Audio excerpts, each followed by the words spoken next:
It's 5 p.m., so I think we're gonna go ahead and get started. It's me, Kirby. I am the president of the Arabic Club and a junior at WKU in the Arabic program.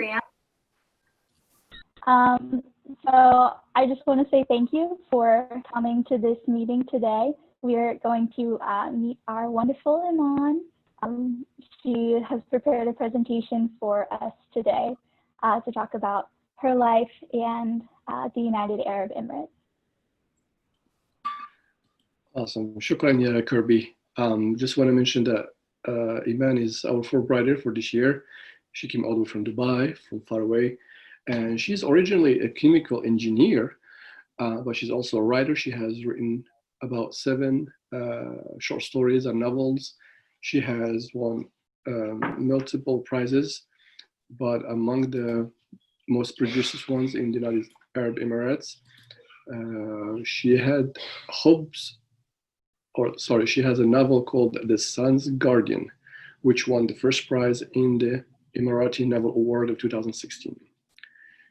She also published a book of literature interviews with Emirati writers with the name of Khubz wa Hibr, which means bread and ink. She writes a weekly column in Al-Ru'ya Al-Emiratiya newspaper and a monthly column in the Emirati, what is it? الإمارات الثقافية. Emirati Thaqafiya magazine. Yes. Without further ado, we'll let Iman present to us her presentation about herself, about her work, and about United Arab Emirates. تفضل يا إيمان. شكرا. Thank you so much. The most beneficial for us to go over during this time that we have for the review session, which, by the way, could extend through all of the next 3 hours, because today is Thursday, so I have my 6 to 8 hours. I'm willing to push this right on through. About 6 to 8. If you can make me the host. Here. Yes. All right. So I can share the screen. Let me go ahead and mute yes. everybody. Who else is not muted? Okay, I think everybody's muted right now. Let me go ahead, Iman, and make you the host. طيب, make host. تفضلي Iman. I think you should be the host right now. Okay, let me try that. Yes. ممتاز. Okay, so you get to see the PowerPoint, right? Yes. Okay. First of all, thank you so much, Kirby. Kirby is a very motivated, inspiring young woman with a lot of ideas, and I'm sure she had and she will bring a lot to the Arabic Club. We're so lucky to have her. So thank you so much, Kirby. And thank you, Ustad Louis, for the great introduction. And I'm really honored to work aside with you and assist. I've seen you teach. You're amazing. Your students are lucky to have you. Also, I would like to thank Western Kentucky University for having me as a Fulbrighter. I guess I'm among few who are lucky to be able to travel among these a little bit, let's say, unusual circumstances that we're having in 2020. So I'm really happy. I met a lot of great people here, mentors, instructors, professors, faculty, students. And I'm really, really excited to bring a little bit today of my Emirati culture. UAE is my country, which is United Arab Emirates, or you can call it Emirates. And I am specifically from Dubai. So let's start.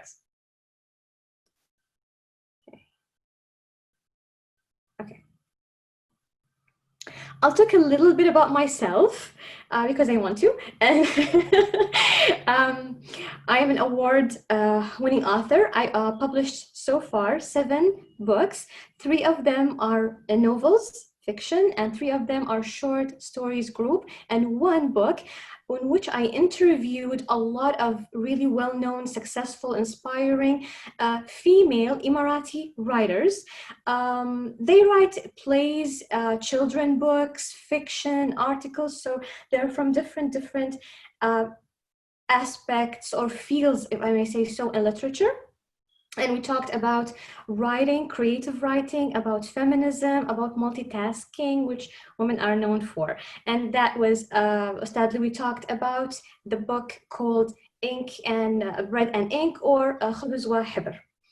I started having a bachelor in chemical engineering. I worked for some time in chemical engineering field in Dubai, which is Dubai Aluminum. And then, as all the time, books and literature and creative writing won in my life. So I worked for a couple of years as a journalist, and I read a lot of articles. I still work as a journalist, but sort of a freelancer more. I got a diploma in cultural diplomacy from Berlin, Germany in 2017. I'm a certified graphologist.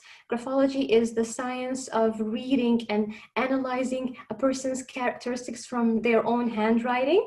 Now that you know, a lot won't write in front of me. I wrote the first Emirati feminist short movie called Ghafa, and it was screened in Dubai Film Festival in 2017.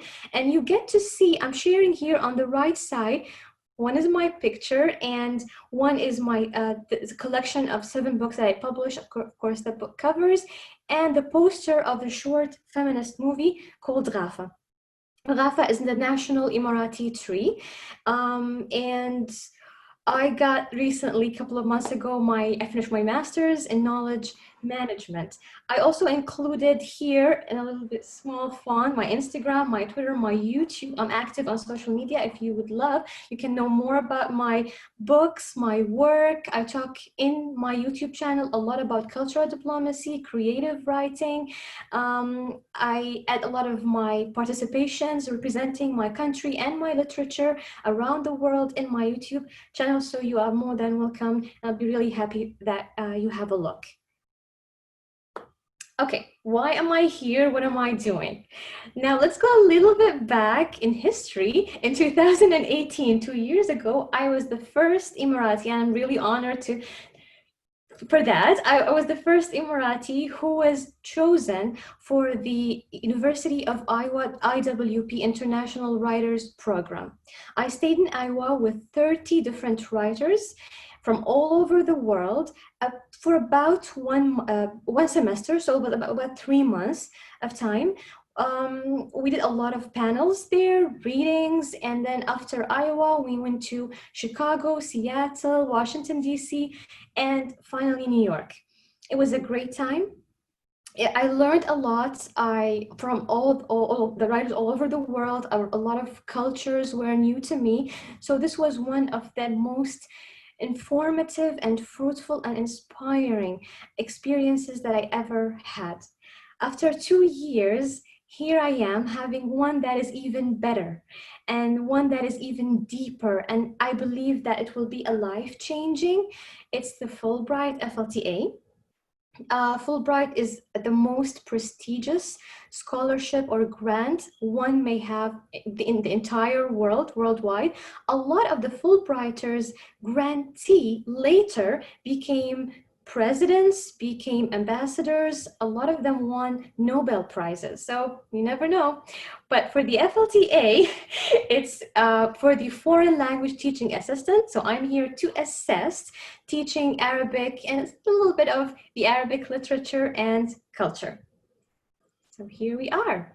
Okay, I come from Dubai. Dubai is in the United Arab Emirates. I got the globe for you. You can't actually see Canada or the United States because it's the other half of the globe. So it's the green one. It's relatively a small country that shares borders almost with Qatar, with Saudi Arabia, and with Oman. The first language, the official language there is Arabic, but the UAE or the Emirates is one of the few Arab countries that you can actually survive living there, working there, studying there, being a tourist, just by knowing English. A lot of people there depend on the English language, and that is totally fine. The population this year in 2020 is 9.9 million. Of which only 2.1 million are Emiratis.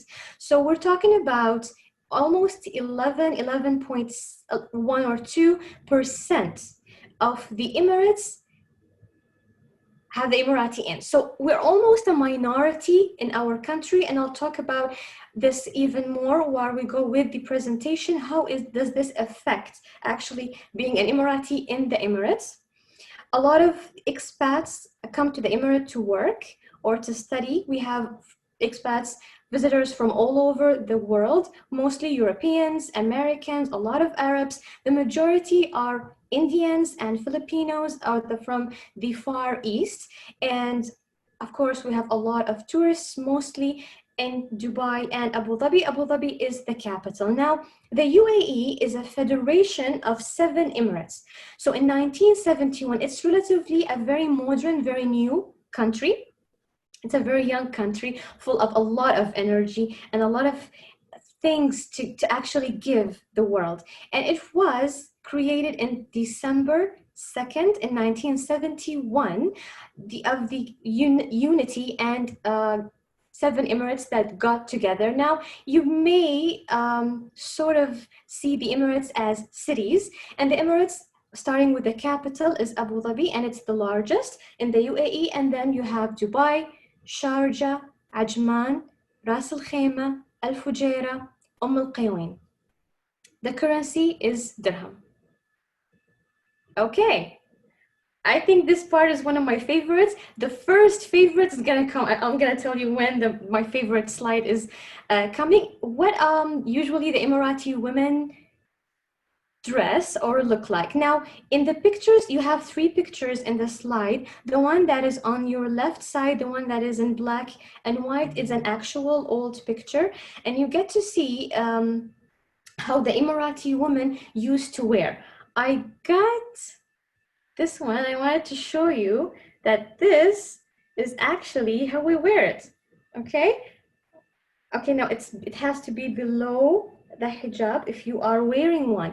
This is what is called burqa or burqa, and it is supposed to look like a falcon bird, and usually they would know the woman, the Emirati woman, from which emirate or from which tribe she belongs from the details on the burqa or from the dimensions. So some burqas are different in colors, the gold threads, or some of them have wider areas here or a thinner areas here or wider areas along the nose. But usually it has to be like the ones you see in the picture. It has to look like this, and it looks like a falcon. Okay. It's really nice. I wish I could wear it for the entire presentation. Okay. Also, one of the most known famous pieces of accessories or jewelry that Emirati women wear. Of course, they don't wear these on daily basis, but these are very well known in all ceremonies, weddings, events, is the one that you see, the gold one that starts from the neck and covers the entire area of the chest. And this is called al-mirtasha. Mirtasha is because it shivers or it moves whenever the woman moves her neck, and it creates really colorful, bright color when it's hit with the sun or with lights. Usually they use yellow gold, and they use stones such as rubies and emeralds. Emirati women are also known for using the black eyeliner, just like in the photo, that is called kuhl. Now, before what we call the unity or the creation of the country, before discovering oil in the United Arab Emirates, people lived by the sea, and mostly they were either a fisherman or a man who would dive looking for pearls, or people who work in trade. The majority of the people went and looked for pearls in the sea.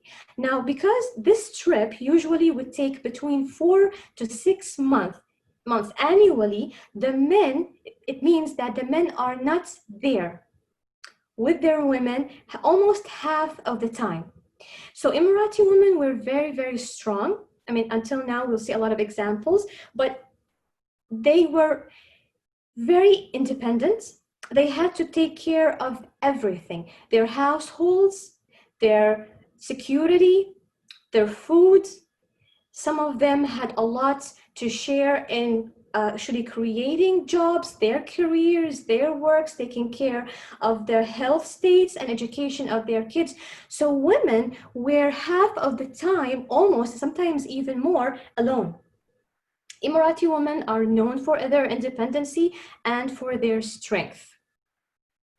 Now, Emirati men, I tried to get a photo or a picture that would be really clear as much as possible, and I wrote the names on the bottom left side of the slides for those of you who can read Arabic. For those who can't, I will read it for you and explain. Now, usually Emirati men would wear, this is the classical national wear that Emirati men does wear, and starting from the top, it's called agal. This is the black part, and this is actually shared by a lot of the Arabic countries, mostly the Arab countries that are beside the Arabian Gulf. So you'll find a similar costume by the Saudis and people from Yemen, Bahrain, Qatar, and so on. And some of the Jordan, they have a similarity, some of the Iraqi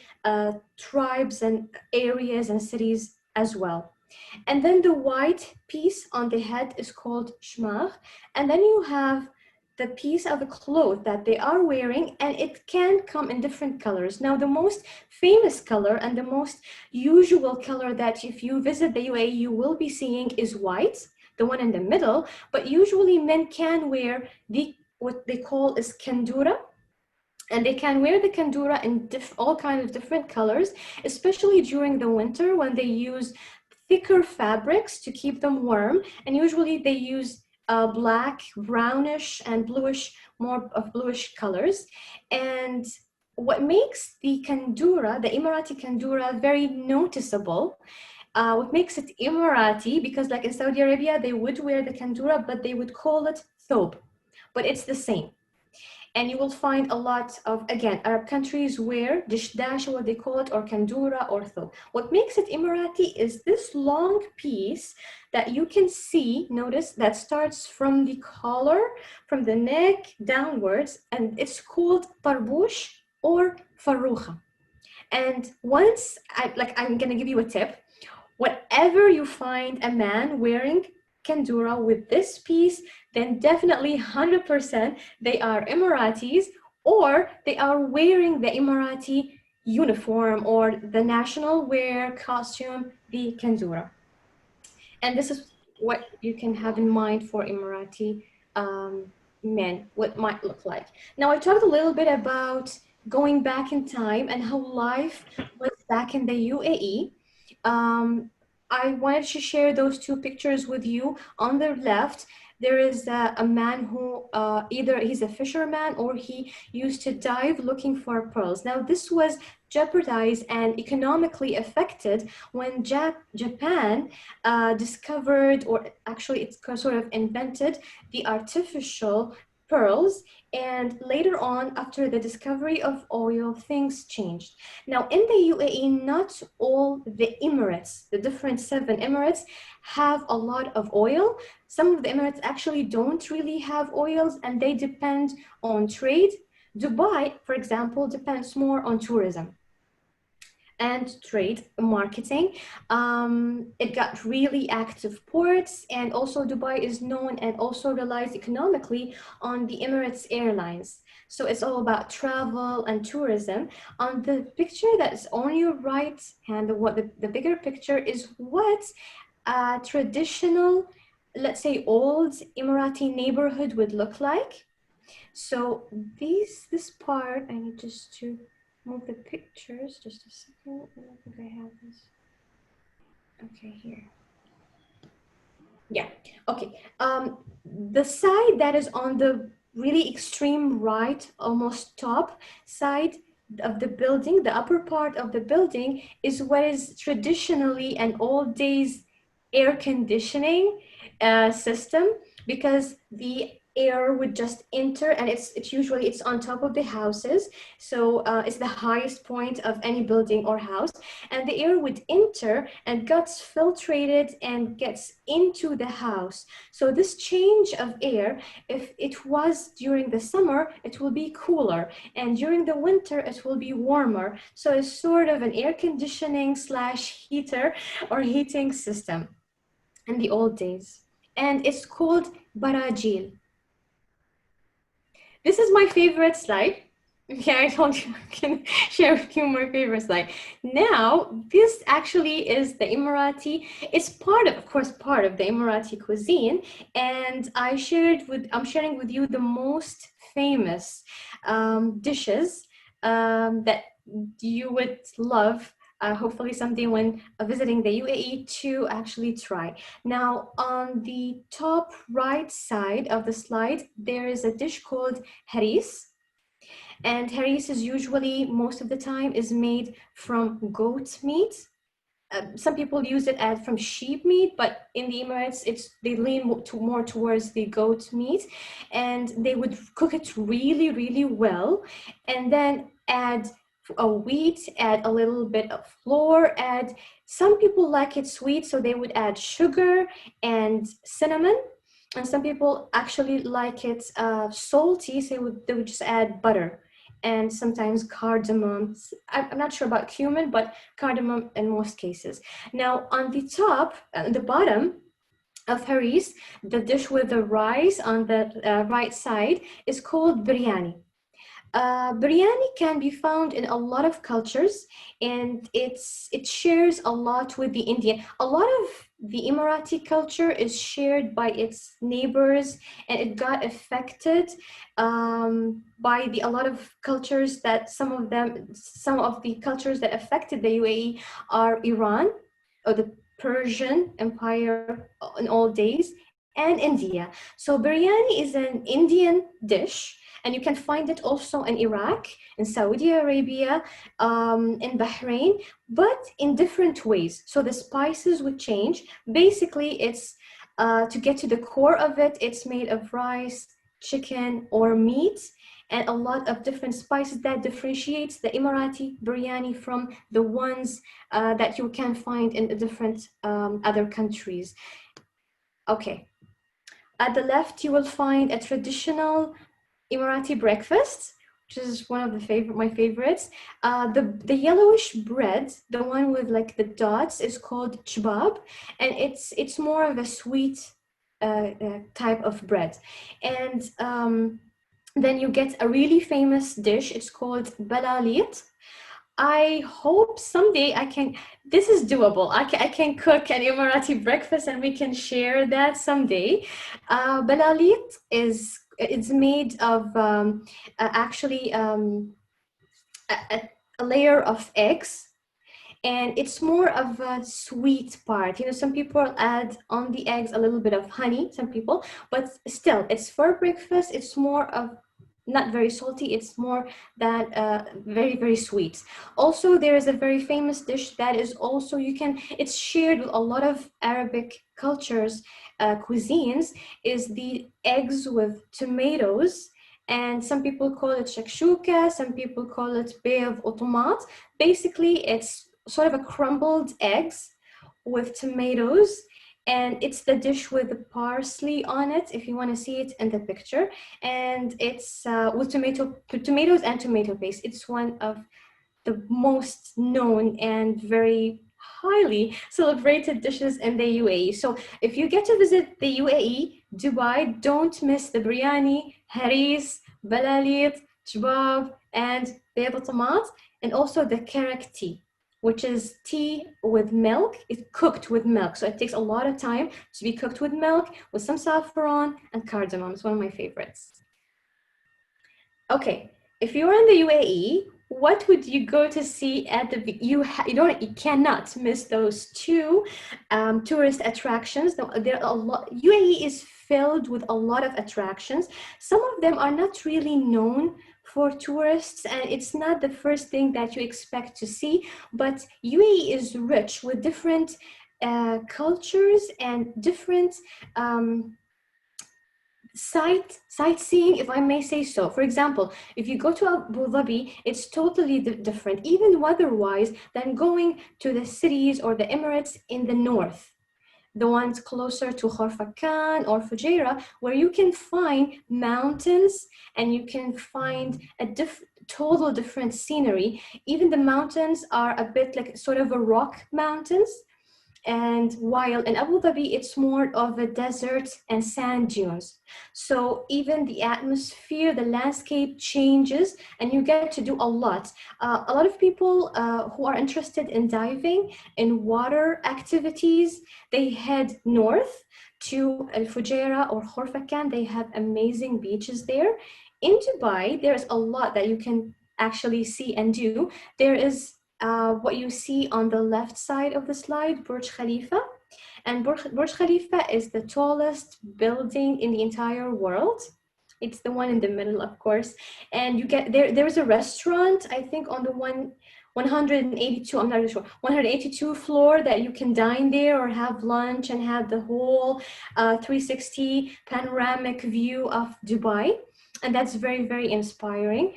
Don't miss that. And there is also on the right side, Burj Al-Arab. Now, as you can see, Dubai also is known for its amazing beaches and shores, and a lot of spas and places to have fun and leisure. And it's a family-friendly spaces. Okay. I'm thinking what to talk next, and I wanted to present the things that you can only see in the UAE, or actually the things that are only there in the UAE. So let's start from the left side. It's called, the cartoon here is called Fridge. And Fridge actually it's the first Emirati cartoon and animation. It's a 3D animation too.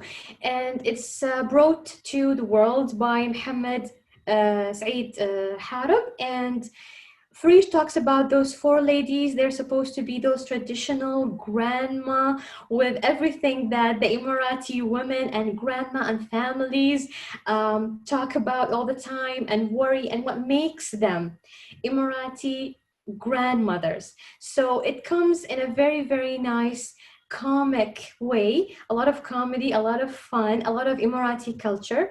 One of the things that is special about Farid, of course, I wrote the name in English and Arabic, so you can look it up in Google or on YouTube, and you can just see some of the episodes there.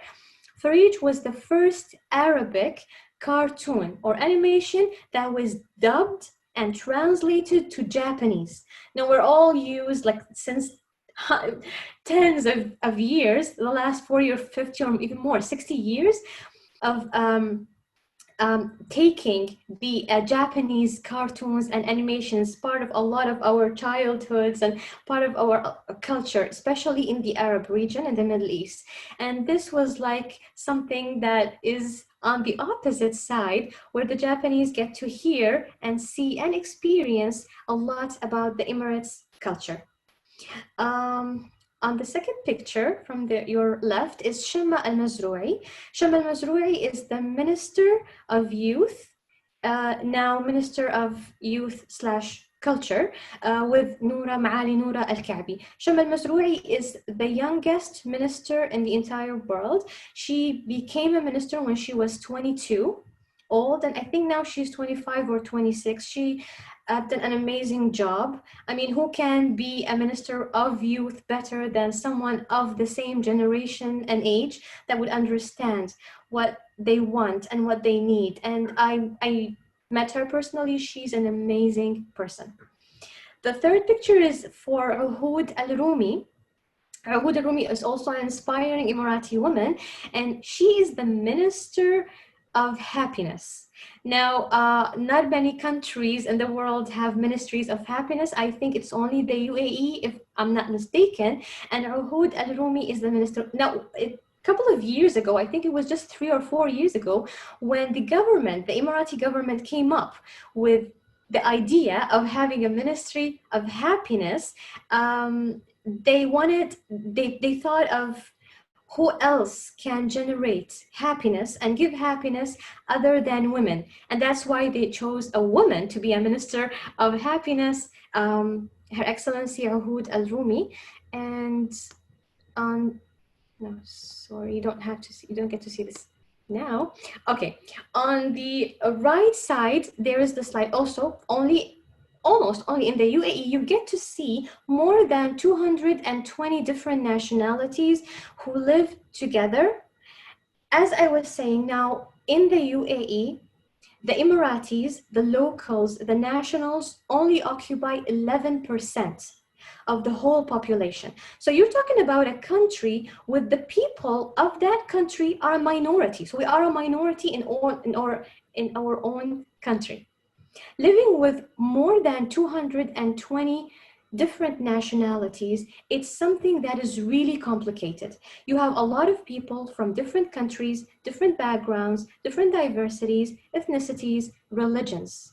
And UAE wants and is working since 1971 on the idea of that it's a country of peace, and a country of tolerance, and that they welcome everyone.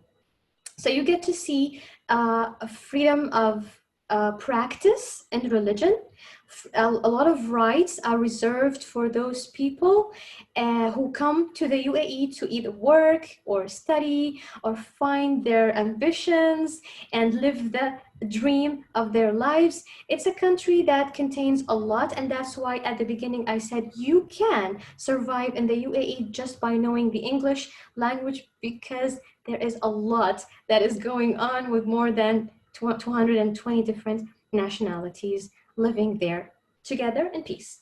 Now, if we want to talk UAE in numbers, I wanted to represent some unique numbers that may get into your attention. The Emirati Passport, it's navy blue, and the Emirati Passport since 2017 got ranked as one of the most powerful passports in the world, because we get to travel to more than 167 countries. I heard they became 170 countries, of the entire countries in the world, without needing any visa. So the UAE, again, working on being a very peaceful country, a country that aids and helps a lot of nations all around the world, has kept a lot of very successful relationships with the majority of the countries, and that's why we got lucky to travel to more than 167 or 170 different countries without needing any visa. Now, of course, this is not included, or does not apply in 2020. I don't think we can travel anymore until maybe later. But also, on the right side, there is the ranking of happiness. This is the happiness index for the entire world from 2017 to 2019. And I don't know if it's really small, such a small font, but if you can see now in 18, number 18 is the United States. So here you go. It's the 18th happiest nation in the world. And the United Arab Emirates is the 21st. So we're kind of very close. You get close to each other. You have 18 as United States, and then 19 is the Czech Republic, 20 is Belgium, and then 21 is the United Arab Emirates, which makes it the happiest Arab or Middle Eastern country to live with. And as I was saying, a lot of rights are facilitated there. The health insurance or health services are very high quality. The security, the education level or system, the labors and working conditions, and the lower wages, a lot that the UAE guaranteed and is offering to whoever of the expats that's working or coming to study, or for the Emiratis themselves, and which makes it one of the happiest nations on earth so far. Now, I wanted for you, I mean, I can't talk a lot.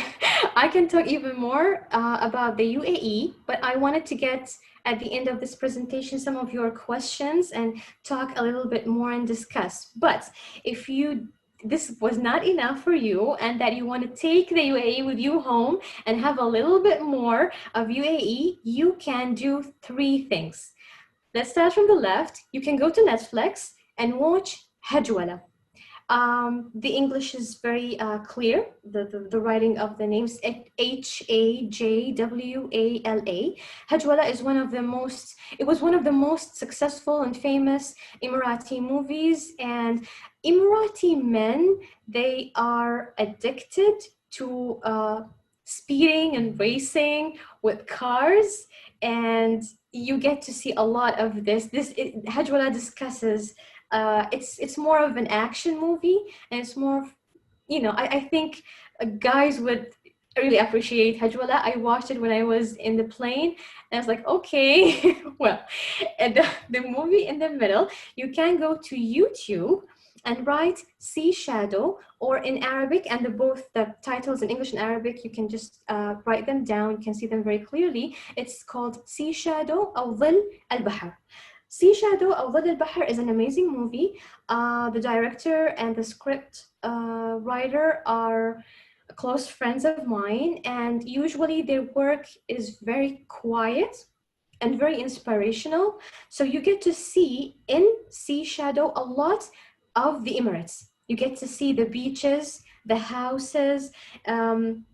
It goes really into the family, so you get to see how do they interact, how do they talk to each other, some of the problems and issues, just a little bit. So I think it'd be really nice. And I checked on YouTube, they have captions or subtitles in English. Anyway, they don't talk much. I mean, this the writer who wrote the movie is called Mohammed Hassan Ahmed. He's a friend of mine, and he is really famous in the UAE for not liking conversations. So he can have a movie of an hour and a half, like 90 minutes, with like only 2 sentences. So don't worry about the Arabic language. Okay, the third thing that I would love, and I know that you will love to do, is check out Hussein Al-Jasmi. I've written the name in both English and Arabic, and you can check his video clips and songs on YouTube. Hussein Al-Jasmi is a very, very famous singer, and not only in the UAE, but in the entire Arab region and the Middle East. And he has a very nice voice. He sings in the Emirati dialect and the Iraqi, Saudi, Egyptian, so you can hear a lot also of Arabic songs by actually Googling or YouTubing Hussein Al-Jasmi. He's the #1 singer in the United Arab Emirates. Okay, now being really known in the entire world for our airlines, the Emirates Airlines, this is how we say shukran, or thank you, or gracias. I only know 3 languages, in sort of many languages. Thank you for listening. Thank you for being here. Thank you for having me here. That's not very the end of the presentation, but I would like to open the opportunity for anyone who would like to add anything, to ask any question, and I'll be more than happy to answer and to listen.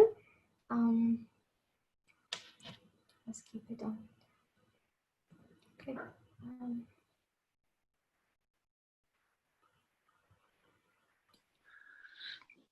هل عندكم أي سؤال للأستاذة إيمان بالإنجليزي، بالعربي، بالإسباني، بالإيطالي، بالروسي؟ I'll start with the question about the قناع. قناع ممكن بالعربي؟ برقع, yes. برقع. You mentioned that, of course, you don't wear it every day, all the time. No. Some of the occasions, I guess, are within parties, right? No, for example, for the burqa, almost no one wears the burqa nowadays, especially from my generation and like my mom's generation. Now, the interesting part is still a lot of grandmothers wear it all the time.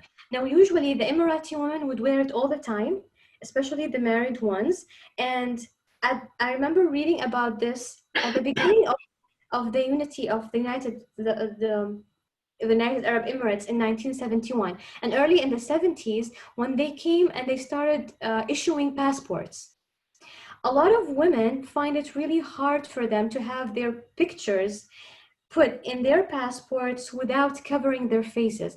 Now, the burqa does not actually cover the face, but it covers, you know, a large part of the face.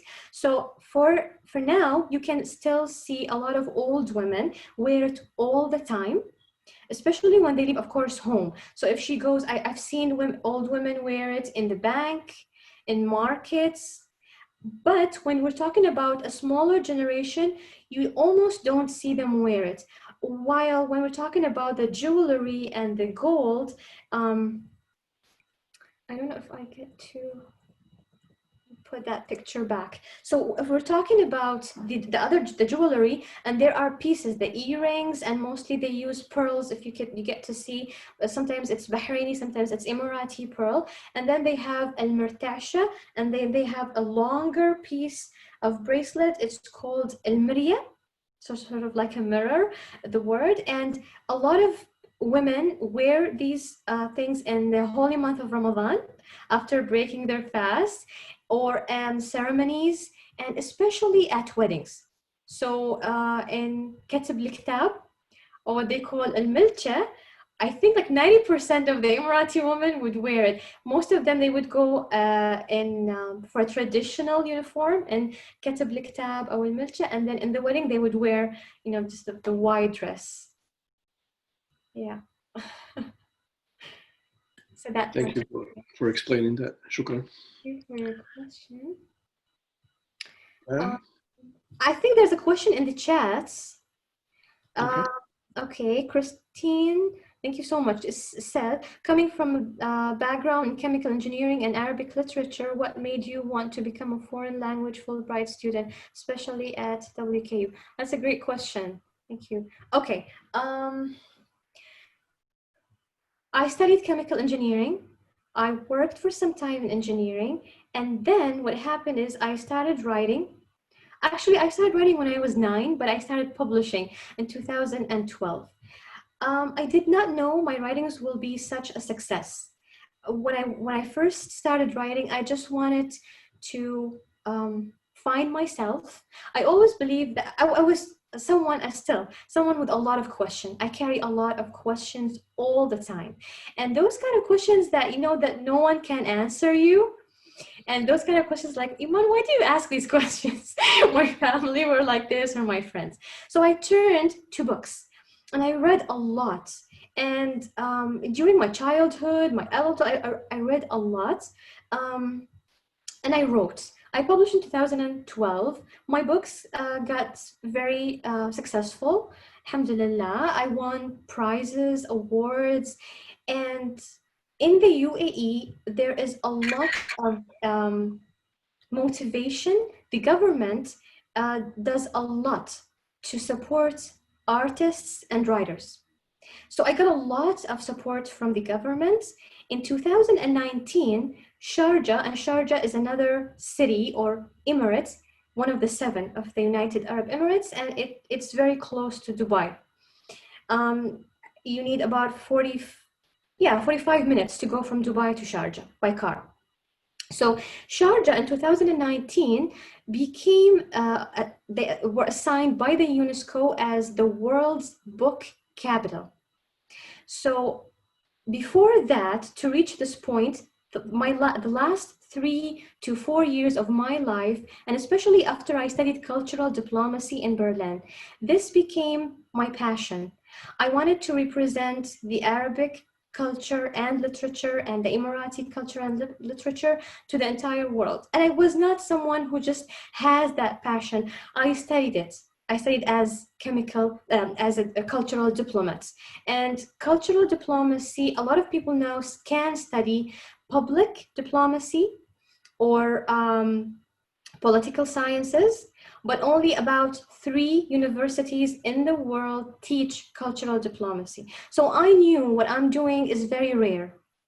And I started participating with the United Arab Emirates support and government, with a lot of consulates and embassies all around the world. We would travel, we would talk about the Emirates, books and writers and arts and what makes you an Emirati and I talk about, if you would like, you can hear me on my YouTube channel, I talk about cultural diplomacy even afar, apart from the UAE. So this was more than a passion, it became part of who I am and part of my career and my job. Now, why Fulbright and why WKU? Fulbright is the best, is the most prestigious cultural exchange program in the world. So it's like fulfilling what I am actually doing. It's like walking down the road with whatever I started of my passion and my career. Now, every year, a lot of people, are candidates and they apply for the Fulbright scholarship. So I wasn't very sure that I will be picked, but I did my best. Actually, they did a lot of tests for us. They tested me in Arabic grammar and translation from Arabic to English, English to Arabic. We had a lot of interviews and was, for about 10 to 11 months of interviews and documents and tests and everything. And then, alhamdulillah, I'm really happy and I guess I'm really lucky to be chosen. Why WKU? In the Fulbright program, when they tell you that, okay, thank you and well, congratulations, you got the scholarship and you're one of the ones that got chosen. Now in 2020 and 2021, this year, there are only 66 Fulbrighters who got the Fulbright from the Arab world and 250 from the entire world. And then when they tell you congratulations, you got the scholarship, they would send the names of 5 different universities in the United States. And you would do a ranking. They asked me to choose 1 to 5, 1 being the university I really want to be there, and 5 being the least. But you don't get to say, this is not it's not very 100% up to you. It's like a 50-50 kind of percent situation. So I would send my ranking of the 5 universities that wants me actually, and then the university, one of those 5 universities would choose me. So WKU chose me. Thank you so much. I guess I was lucky. I guess it's like destiny, and I'm really happy here. I get to, okay, I can see a lot of questions in the chat, or maybe just comments. Okay, there's Abby. Hi, Abby. With the burqa you mentioned, it looked like a falcon. Yes. Is this international? If so, what is the symbolic significance of the falcon? The falcon has a very, very important, and it represents a lot if you want to look at the Emiratis and the Emirati culture. And part also from the culture, now it happened more of a hobby, and some people have passion in that. They train falcons to hunt. So they use falcons in hunting. So in the older days, a lot of people lived on this. Falcons who are trained to hunt are very expensive. So it's not that you're just using if you have a falcon, it's not that you're just using your falcon to actually hunt or for food.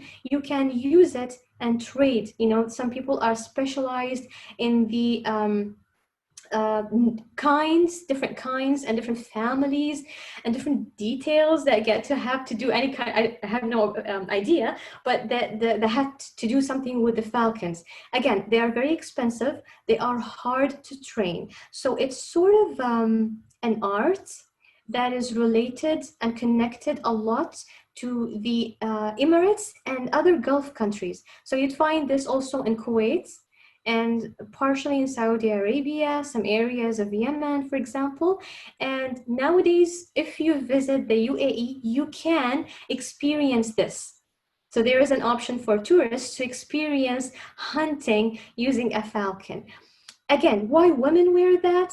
Falcon is a very powerful part of the Emirati culture, and it indicates power. It indicates independency. It indicates the ability to facilitate everything. And as I was talking about women, especially around the 60s, 50s, and then 70s up until now. I mean, we talked about the youngest minister in the entire world, and Uhud al-Rumi, the Minister of Happiness, and a lot of very, very inspiring women figures. But even back then, women found themselves responsible for everything. You know, most of the time, men are gone for 5 to 6 months per year. A lot of those men never come back from the sea. So a woman would find herself, you know, without a man most of her life. And she is responsible for entirely everything from A to Z. So they're very powerful. I hope I answered your question. And it's beautiful. I like it. Looks really nice when wearing it. Thank you so much, Kirby. We're lucky and happy to have you. I'm lucky to have you too. I'm lucky to be here. Really lucky, especially, I mean, when they first, the US consulate, they told me about, you know, that WK, you chose you and then you got the Fulbright scholarship. They told me you may be able to only do this virtually because of the current circumstances. So I guess I'm really lucky to be here. Thank you, Ustad Louis, for uploading my YouTube channel. I'm really happy to get any comments and for you to follow. Okay. I don't know if there are any more questions before we. I think Aurora has a question. She said, with so many different nationalities in the United Arab Emirates, what was your experience learning languages as a child or in school? Your English is so good. How did you learn English? Aurora, that's a very, very painful question. Why do you want me to open those wounds? No. Okay. I come from an Iraqi mother and an Emirati dad. So being at home, I was exposed to even 2 different dialects. So I had a problem before actually going to school and and actually, you know, having to encounter and contact and collaborate with all these different languages and cultures. Now, back in school, in the UAE, there are 2 kinds of school. There's a public school, and then there are private schools.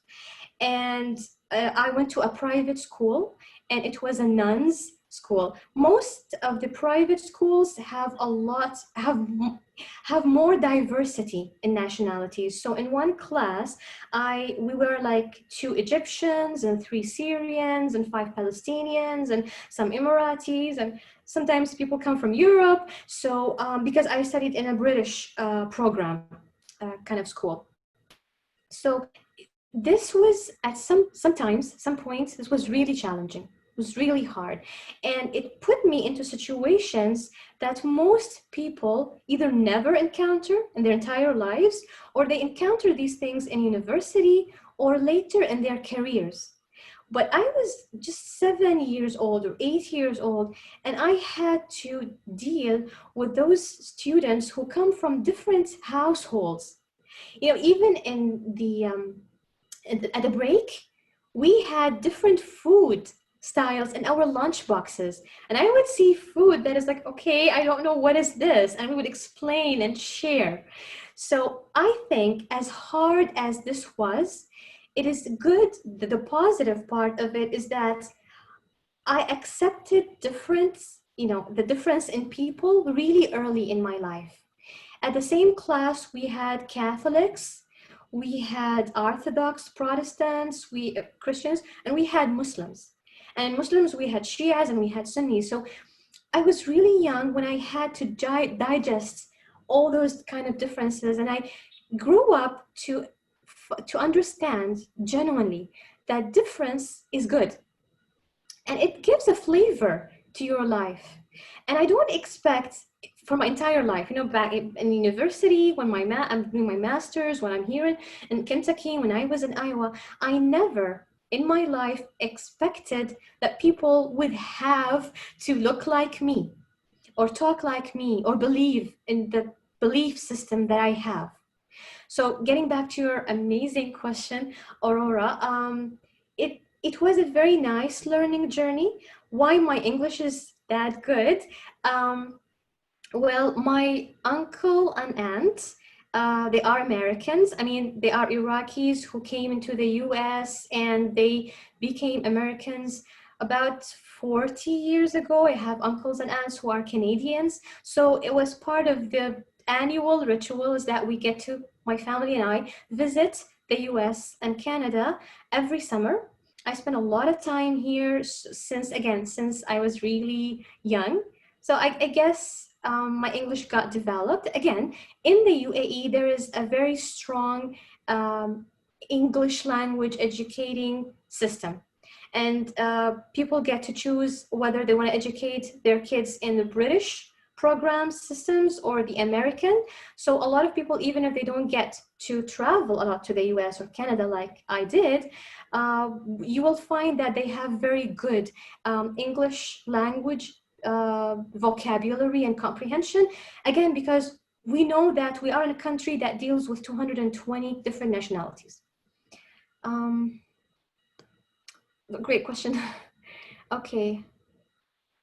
Lauren, what is your biggest goal in life? I guess I'm one of the most luckiest people ever, because I found my passion and what I really like doing very young. So I want to write as much as I can. I mean, I hope that I get just to write all day long, not do anything else. I really want to represent a lot in what I can say, in the cultural diplomacy field.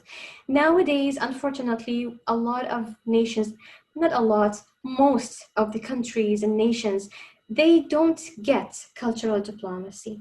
And people fight just because you're different, because you think different, or you speak different, or you wear different, and they don't understand. And part of the cultural diplomacy is knowing, why they do this, why they eat what they eat, why they speak the way they speak, why they think the way they think. And if you understand any nation, or even any person, any individual, you will love them. So nowadays, I think we suffer, the entire world suffer from the lack of understanding, the lack of empathy. We don't realize how we all are struggling in a way or so, and we judge a lot based on really superficial things. So I guess this is my goal in life. I want to make everybody love everybody. No. So I want to work more on cultural diplomacy and exchange programs as prestigious as the Fulbright program, actually make that dream come true. I'm here. I get to talk to a lot of American students, hear what they have to say, know a lot about the American culture, understand this diversity. I would love to do this for the entire rest of my life. Okay, Abby, thank you. All of the books you have written, which would you say is your favorite? Oh, I can't. I can't. It's a really hard question. I love all of them. Maybe if I have to really choose, I choose 2, and no, 7. I mean, no, there are 7. The 2. One is The Guardian of the Sun, Haris Ashams. Not because it won the first prize in 2016, but because it got translated to so many languages and so many people. Yes, thank you. And so many people get to read it. So I felt like a lot of people, because when you read a book, you're very close to the author. So a lot of people got to share this very intimate area that I was writing from. And maybe this is why it's one of my favorites. And the most recent book, this one I have here, it's Qiyamat al-Akharin, or it's in English, The Resurrection of Others.